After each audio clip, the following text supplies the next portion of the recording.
nahihirapan maghanap ng bra, may another bra na naman tayo na i-review from DHIM.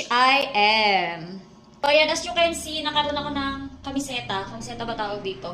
Huwag nyo itong pansinin kasi, alam nyo naman, mahirap mag-promote ng bra. Madalas nababiolate kay TikTok.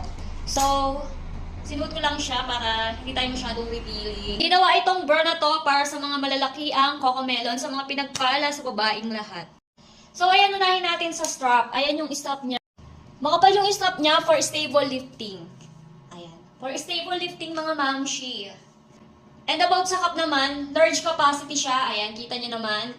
Pero, ang slim niya tingnan. Aminin nyo, ang slim niya tingnan, mga mamshi. Hindi na siya masagwa tingnan, mga mamshi. Malambot siya and komportable siya isuot.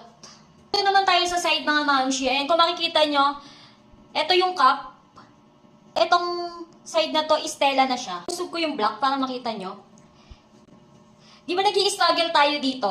Nag-i-struggle tayo sa part na to. Ako kasi nag-i-struggle ako sa part na to. Lagi siyang nakaangat. So, eto hindi. Hindi siya umaangat and nasasakop niya talaga lahat ng fats. Ang ganda ng fit niya. Ayan, sobrang komportable. Ayan, 4 yung adjustan niya dito. And nalilift niya dito, guys. Hindi siya yung sabog-sabog dito. Nagigets nyo ba? Yung sabog-sabog yung mga fats natin dito. Nako-cover niya lahat. Sa ilalim, double support na siya. Ayan, ilalim. Ayan guys, naka-double support siya. Kaya napupush ang ating bugelya. Mas mukha siyang tayong-tayo. Ayan. Kapag ganito yung bra natin, yung nisusuot natin, nagmumukha tayong slim.